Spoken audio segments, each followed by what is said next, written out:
जय हिंद दोस्तों यूएनएससी में डॉक्टर एस जयशंकर साहब की ज़बरदस्त स्पीच वायरल हो रही है और उन्होंने एक तूफ़ानी भाषण दिया है। तो अगर ये वीडियो मेरा आपका पसंद आए तो लाइक कीजिए, शेयर कीजिए एंड सब्सक्राइब कीजिए। जय Shri Ram. Wow. Okay. This is what I do. I extract the best and brightest and most likely to impact the future geopolitical analysis of the greatest minds in the world.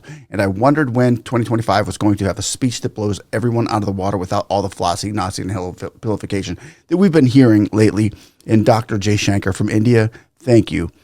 He is the man of the year here at the UN, and I doubt that this will be topped in 2025. The last couple of years, Africa's taken the W's with Burkina Faso and Mali, but this year, 2025, India's Jay Shankar takes the cup. He takes everyone to school here. And it's speeches like this that after you listen to, it's like not even the best universities in the world could have educated you within 20 minutes the way Dr. Jay Shankar does right here. And now I suggest you grab a drink, like, subscribe, and watch this thing through. It's the greatest UN speech of 2025. Way to go, Jay Shankar. Cheers.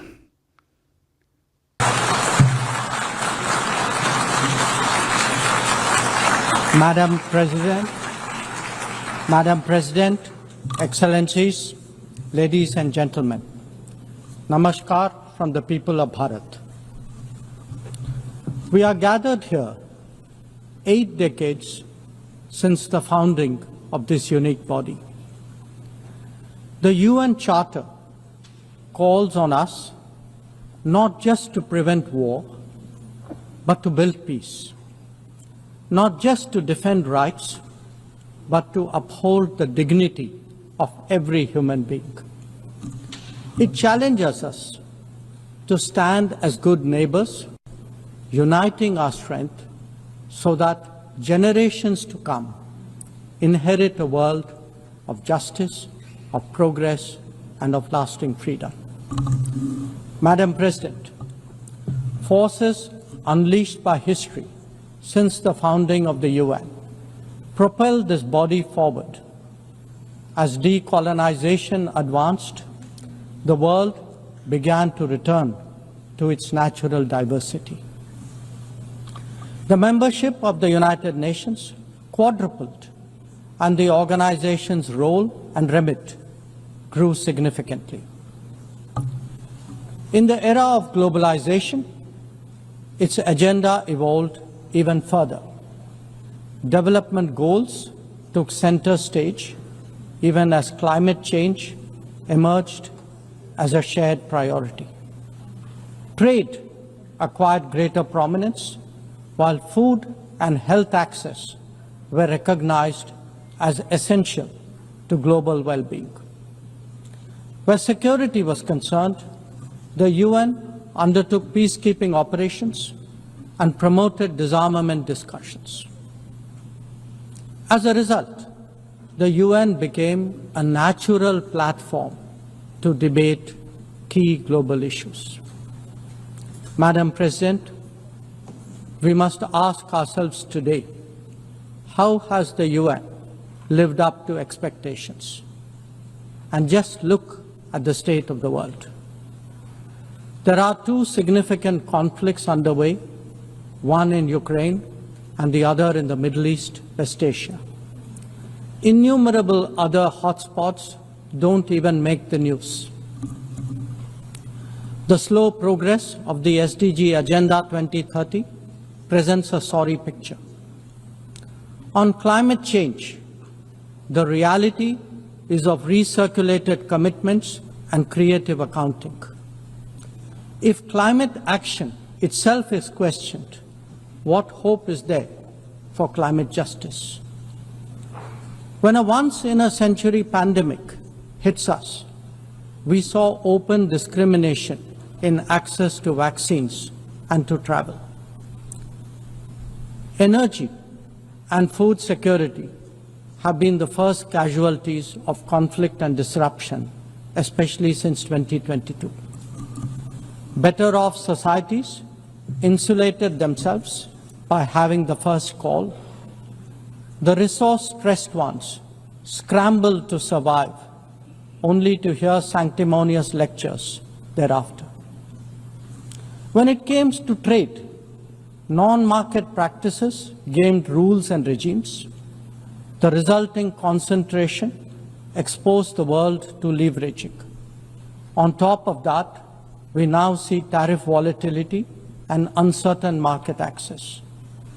As a result, de-risking is a growing compulsion, whether from limited sources of supply or over-dependence on a particular market. Economic concerns have other dimensions as well. Heightened technology control is one. The grip on supply chains and critical minerals is another. The shaping of connectivity is no less sensitive. Protection of key sea lanes has become a challenge. Restricting the evolution of a global workplace is an issue. Each makes a compelling case for more international cooperation, not less. But are we really headed in that direction? And where has the UN actually made a difference? Madam President, as members of the UN, we meet here as sovereign equals. That is not a formalism, but a recognition of the inherent diversity of our world. Understandably, we have different history, traditions, heritage, and culture. For them to coexist, for them to enrich each other, it is imperative that we foster understanding and respect. This will only happen when we resist political interference and economic pressures, when narratives are free of prejudice, when double standards are abjured, and when pluralism is truly appreciated. Madam President, Excellencies, while asserting our rights, we must also firmly face up to threats. Countering terrorism is a particular priority because it synthesizes bigotry, violence, intolerance, and fear. India has confronted this challenge since independence, having a neighbor that is an epicenter of globalism.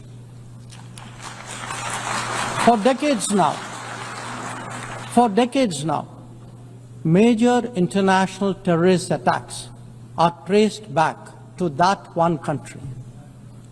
UN's designated lists of terrorists are replete with its nationals. The most recent example of cross-border barbarism was the murder of innocent tourists in Pahalgam in April this year. India exercised its right to defend its people against terrorism and brought its organizers and perpetrators to justice.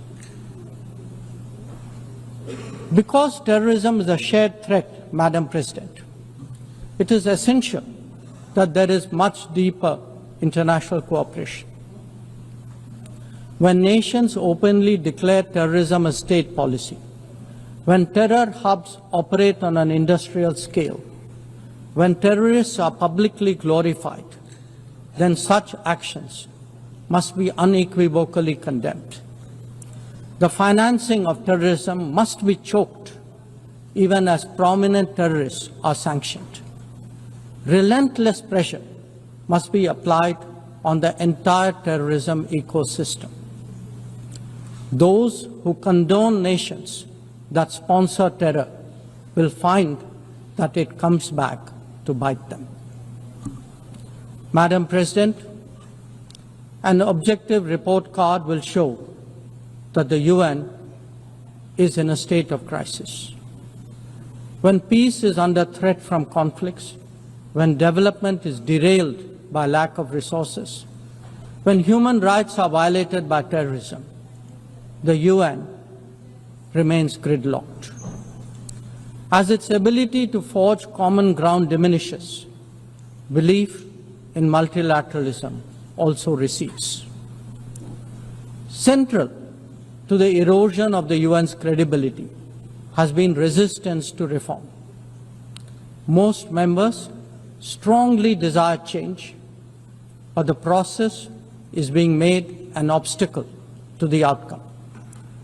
It is imperative that we see through this cynicism and purposefully address the reform agenda. The historical injustice done to Africa should be redressed. Both permanent and non-permanent membership of the Council must be expanded. A reformed Council must be truly representative, and India stands ready to assume greater responsibilities. Madam President, today the predicament of the Global South is especially acute. Bharat, under the leadership of Prime Minister Narendra Modi, believes that it has both a duty to contribute and an obligation to motivate. That is why we have undertaken more than 600 major development projects in 78 countries, as well as innumerable community-based initiatives. They range from large infrastructure to small livelihoods, from capacity building to people's welfare, from concrete assets to education and training. Turbulent times require that we step forward during moments of crisis. India has been forthcoming in that regard, especially in its immediate vicinity. Whether it is finance, food, fertilizer, or fuel, we have responded to the urgent requirements of our neighbors. Madam President, climate events and conflicts have created a demand for HADR assistance. Reflecting our growing capabilities, Bharat has endeavored to be a first responder. Be it essential medicines or relief supplies, the operations of a field hospital or limb fitment camps, these efforts covered 19 nations last year. The people of Afghanistan and those of Myanmar saw India extend its hand during recent earthquakes. Our efforts at ensuring safe commerce, combating piracy, and preventing attacks on shipping in the Northern Arabian Sea also bear mention. And the Indian tradition of UN peacekeeping operations continues in the Democratic Republic of Congo, in Western Sahara, Central African Republic, Golan Heights, Cyprus, Lebanon, Abyei, South Sudan, and Somalia. To put it clearly, our soldiers ensure peacekeeping, our sailors protect maritime shipping, our security counters terrorism, our doctors and teachers facilitate human development the world over, our industry produces affordable products, our techies promote digitization, and our training facilities are open to the world. These remain the core of our foreign policy. Madam President, each one of us has the opportunity of contributing to peace and prosperity. In the case of conflicts, especially Ukraine and Gaza, even those not directly involved have felt its impact. Nations who can engage all sides must step up in the search for solutions. India calls for an end to hostilities and will support any initiative that will help restore peace. Transformative changes due to the vision of Prime Minister Modi. Our digital public infrastructure has redefined governance and enabled delivery of public services on an unprecedented scale. Our startup ecosystem, innovation culture, and microfinance are changing the face of society. Our rapidly growing infrastructure facilitates both ease of doing business and ease of living for citizens. India remains committed to sharing its experiences and tools with others on their journey of development. Artificial intelligence as a horizontal and cross-cutting technology has a particular promise for development. India's approach is to harness it responsibly for human welfare. Inclusion and impact will be the watchwords for the summit that India will host in 2026. Madam President, Bharat approaches the contemporary world guided by three key concepts. One, Atmanirbharta, or self-reliance. That means developing our own capabilities, building our own strengths, and nurturing our own talent. We see its results already, be it in manufacturing, in space programs, in pharma production, or in digital applications. Make, innovate, and design in India also benefit the world. Two, Atma Raksha, or securing oneself. We remain determined to protect our people and secure their interests at home and abroad.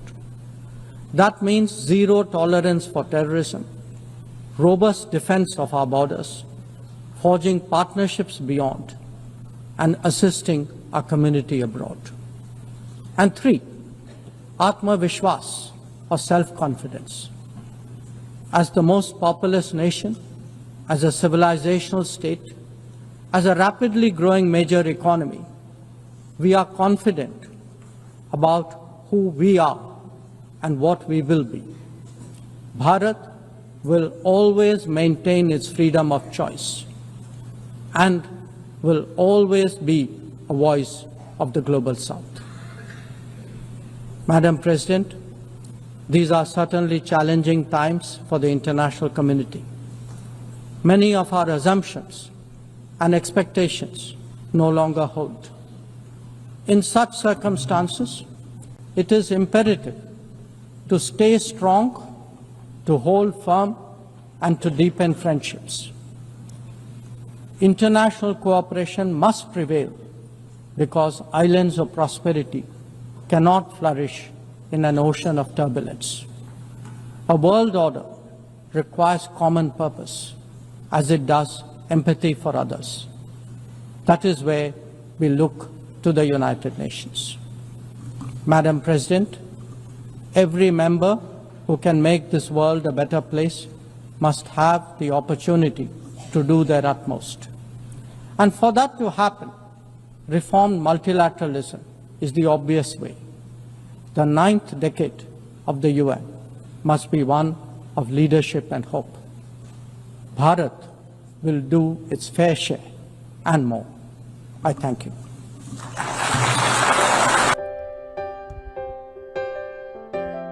It was the first one